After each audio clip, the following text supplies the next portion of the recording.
Welcome to Raw Radio.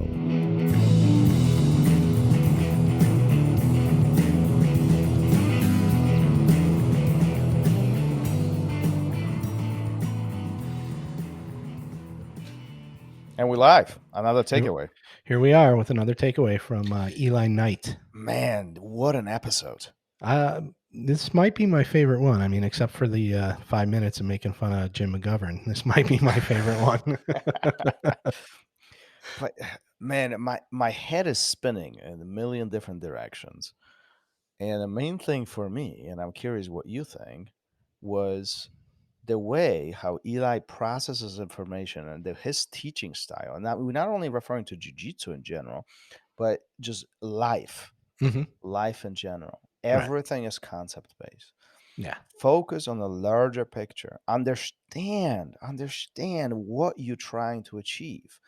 And don't necessarily focus on the individual steps, but modify the steps to what you need and to what you need to do to make it successful for you specifically. Yeah, it's I wrote down the takeaway was going to be on concepts.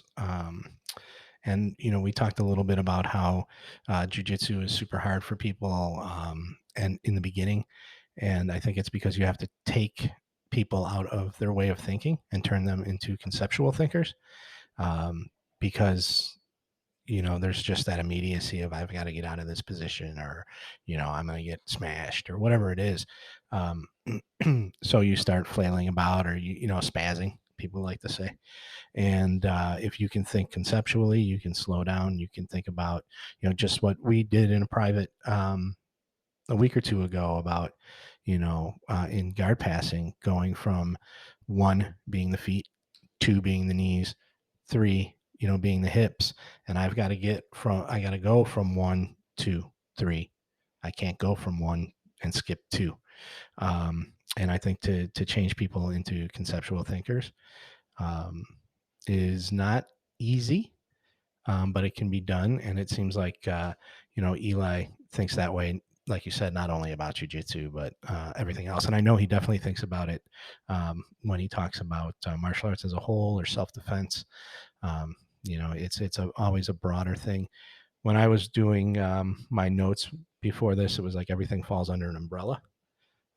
When he talks, I don't think he's used that analogy, but that's the way I was looking at it. Is everything falls under an umbrella, and that's your concept, right? And everything that's underneath it is your 1, 2, 3, your actual techniques and your steps that you go to get to wherever you want to be.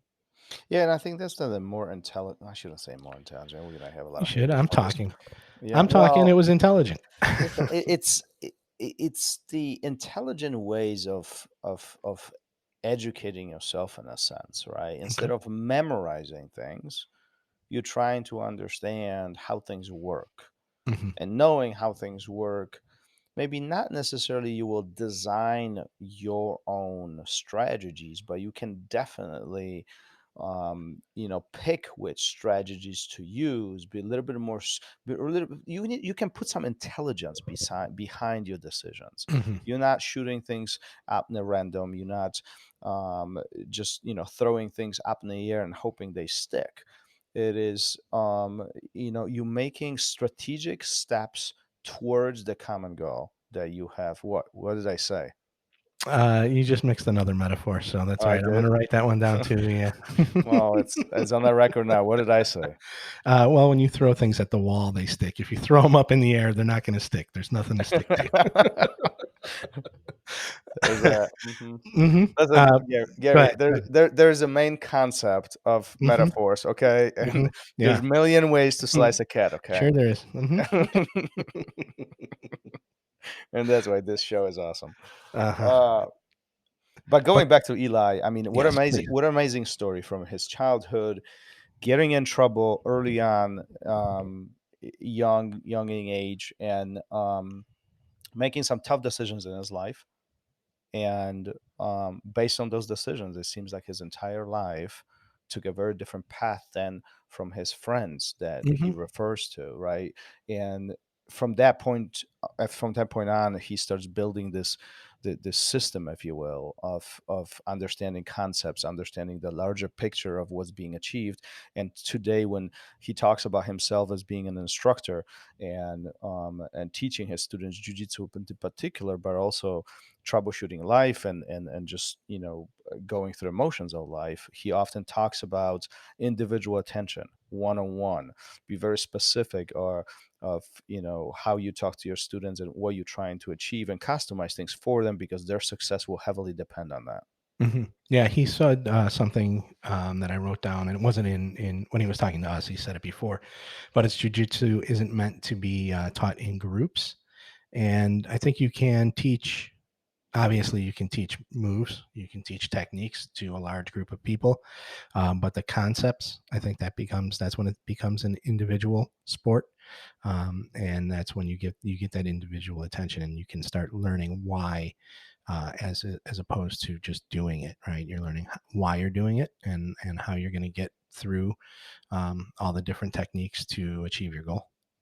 Yeah, absolutely. Absolutely. And one of the big things that he talks about that stuck with me particularly is not only that group versus individual approach, but the success rate that comes behind it. And he did talk about how in the larger groups, there is somebody who will be left behind, somebody who maybe doesn't feel stimulated enough. And there is this group in the right in the middle who this, serves perfectly. But Hmm. what do you do with all the other people? And this is where one-on-one attention comes in, that he's been utilizing for himself and his students quite heavily, making himself accessible, and having these one-on-one sessions to drive the success of his students and increase their success, essentially the Yeah, return on the investments. Right? right. He talked about that too. Yeah, I think that anytime you start thinking conceptually, um, you're setting yourself up for success, because you start thinking more long term than short term, right? If you're just thinking about technique, or one specific technique, or one aspect of your personal life, you're not going to achieve things or be successful if you don't see you. That's part of your. It's got to be part of your plan, right? It's got to be part of a larger picture.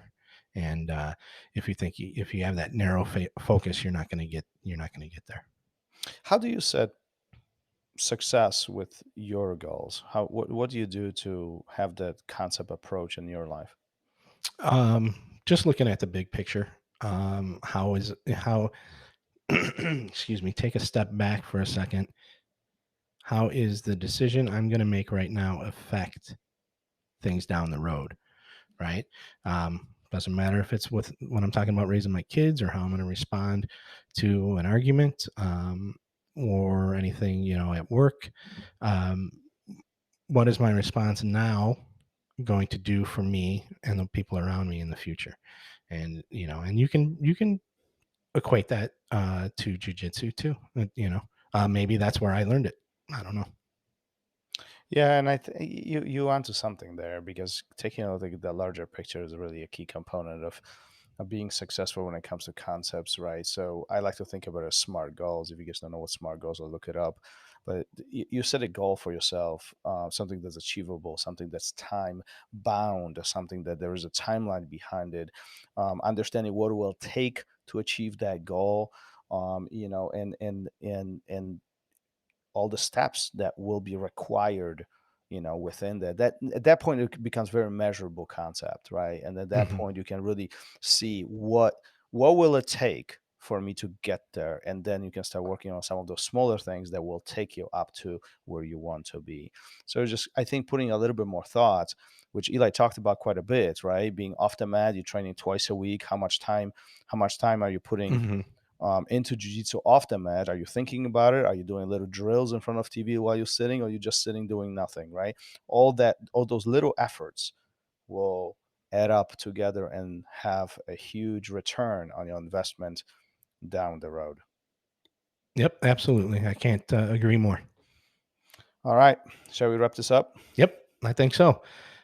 So I will talk to you soon, and I'm really hoping that everybody finds Eli Knight's episode with us as good as I did, and as informative. So, all It was right. awesome. Yep, I'll talk to you soon. All right, take care. Take care. Thank you for listening to Raw Radio. If you enjoyed the show, don't forget to leave us a review and help us make the show even more amazing. For future episodes, check out our website and follow us on all major podcast platforms. Take care.